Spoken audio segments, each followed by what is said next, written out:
Welcome back. आगे बढ़े आपको बताएं, शहर में चोरी और डकैती की वारदातों का सिलसिला थम न सका। थाना फैक्ट्री एरिया शेखपुरा की हदूद में डकैती की वारदात। डाकुओं ने लाहौर रंग की प्रोग्रामिंग टीम को लूट लिया। 2 मोटरसाइकिल सवार डाकू 2 मोबाइल फोन, नकदी और कीमती अशिया लूट कर फरार हो गए।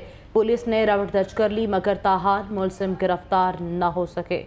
एक दफ़ा फिर आपको यहाँ पर इस खबर के बारे में बताते चलें कि शहर में चोरी और डकैती की वारदातों का सिलसिला थम न सका। थाना फैक्ट्री एरिया शेखपुरा की हदूद में डकैती की वारदात। डाकुओं ने लाहौर रंग की प्रोग्रामिंग टीम को लूट लिया।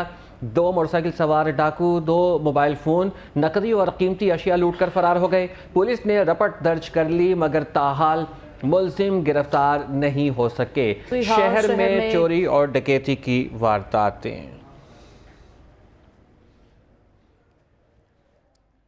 यहाँ आपको अपडेट कर रहे हैं इस खबर के हवाले से। शहर में चोरी और डकैती की वारदातों का सिलसिला थम न सका। थाना फैक्ट्री एरिया शेखपुरा की हदूद में डकैती की वारदात। डाकुओं ने लाहौर रंग की प्रोग्रामिंग टीम को लूट लिया। 2 मोटरसाइकिल सवार डाकू 2 मोबाइल फोन, नकदी और कीमती अशिया लूट कर फरार हो गए। पुलिस ने रपट दर्ज कर ली मगर ताहाल मुलजिम गिरफ्तार न हो सका। मज़ीद तफसीलात जान लेते हैं हसन वड़ाइच से, जो कि मुतासरा प्रोड्यूसर हैं। जी हसन वड़ाइच, बताइएगा क्या मामला पेश आया और क्या ये माजरा है?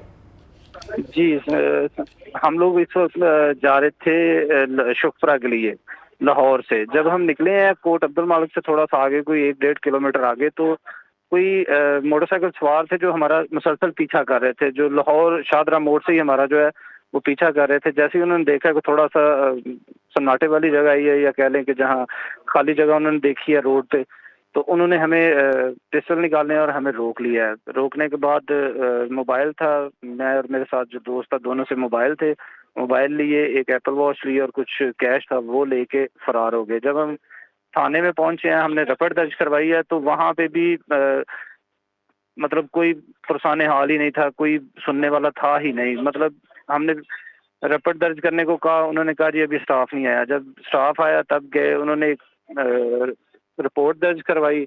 मतलब वो हमें एक छोटी सी फाइल में पकड़ाई और हमें कहा गया जी अब आपसे राब्ता किया जाएगा। मैंने कहा इस पे फर्दर क्या आप कार्रवाई करेंगे, क्योंकि जहां हमें हमारे साथ ये वक़्वा पेश आया है वहां पे 4 सीसीटीवी कैमरे थे और बिल्कुल साथ लगे हुए हैं। मतलब अगर उनसे फुटेज ली जाए तो बिल्कुल क्लियर फुटेज वहां से आ सकती है। और जो चोर थे उन्होंने ना तो कोई नकाब किए हुए थे और ना ही कोई इस तरह का कोई और काम किया हुआ था, या हेलमेट पहना हुआ था या मास्क पहना हुआ था, कुछ भी नहीं किया हुआ था। सरेआम। ठीक है। अच्छा, यहाँ पे आप हसन वड़ाइच, यहाँ पर ये बताइएगा कि पुलिस का इस हवाले से क्या मौक़िफ़ है जब उनके चेहरे इतने क्लियर हैं और उसके बावजूद भी पुलिस उससे कोई मदद हासिल नहीं कर रही?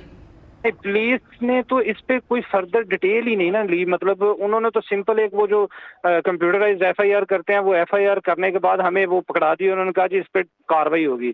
मैंने कहा कार्रवाई कब तक होगी? ये आपको बता दिया जाएगा, आपको कॉल आ जाएगी। ये जो सीसीटीवी वाली फुटेज वाली बात है, ये तो सीसीटीवी फुटेज जो है मैं खुद गया हूँ आज सुबह जब हमारे साथ ये वाकया पेश आया, तो उसके बाद मैंने खुद वहां से जो आसपास फैक्ट्री एरिया ना, वो तो वहां बेशुमार कैमरे थे। वहां एक फैक्ट्री वाले से मेरी बात हुई तो उसने कहा जी हम आपको सीसीटीवी फुटेज जो है अभी हम निकाल के आपको भेज देते हैं। अभी थोड़ी देर पहले मेरी बात हुई है, वो अभी भेज देंगे। अभी जैसे ही आएगी मैं आपको दोबारा वो दिखाऊंगा। और दूसरा ये कि उसी पॉइंट पे, जिस पॉइंट पे हमारे साथ ये काम हुआ है, वहाँ कुछ तकरीबन 10 से 15 वारदातें पहले भी हो चुकी हैं और ये डेली बेसिस पे हो रही हैं। वहाँ के जो इलाका मकीन है उनका कहना है कि डेली बेसिस पे कोई 8-10 डेली वारदातें हो रही हैं, और कभी सुबह के टाइम कभी शाम के टाइम, और सरेआम लूटा जा रहा है। हसन साहब, ये बताइएगा ये जो वारदातें हो रही हैं ये रिपोर्ट हुई हैं? जी रिपोर्ट, अब जो थाना फैक्ट्री एरिया वहाँ आप जाएं तो वो ऐसे लगता है किसी चौधरी का डेरा है और सारे वहाँ पे लेटने आए हैं। अंदर जाएंगे तो आपको पता चल जाएगा कि इतनी एफआईआर हुई हुई हैं और कोई कार्रवाई नहीं होती उन पे। पुलिस वाले कहते हैं हम कैसे पकड़ें, मतलब उनके पास कोई सिस्टम ही नहीं है चोर पकड़ने के लिए या डाकू पकड़ने के लिए। अच्छा, यहाँ पे हमें फिर ये मज़ीद बताइएगा कि ठीक है, अगर थाने की हद तक किसी किस्म की कोई सुनवाई नहीं हो रही है और जिस तरीके से आप मनाजिर भी हमें बयान कर रहे हैं कि वो एक डेरे की सूरत इख्तियार कर चुका है थाना, जहाँ पर सारे चारपाइयों पे लेटे हुए हैं, तो आपने थाने से हटकर आला हुकाम से राब्ता करने की कोशिश की? वहाँ से किसी किस्म की कोई सुनवाई हुई हो, आपकी मदद हुई हो? मैंने अभी जो है डीपीओ साहब जो है उनके पीआरओ से बात की है। ठीक है, उन्होंने कहा जी हम कोशिश करते हैं। ठीक है, अब कोशिश करने से तो पता ये चलेगा ना, जब मैंने उनको ये बाकायदा तौर पे बताया है कि जिस जगह पे हुआ है वहाँ 4 से 5 सीसीटीवी कैमराज हैं ऊपर, ये जो फुटेज आपके सामने चल रही है इसके में भी वो सीसीटीवी कैमराज नजर आ रहे हैं, ठीक है, और बहुत क्लोज कैमराज लगे हुए हैं। अगर कुछ करना चाहें तो अभी तक तो ये वहाँ की सीसीटीवी फुटेज हासिल कर ली होती है इन्होंने, ठीक है। क्लोज ये तो कुछ कैमरास भी लगे हुए हैं और डेली बेसिस पे एफआईआर्स भी रिपोर्ट होती हैं, लेकिन अलमिया ये है कि वहाँ पे कोई भी उसको परसीड करने वाला नहीं है। हसन साहब, शुक्रिया आपका, आप हमें अपडेट कर रहे थे।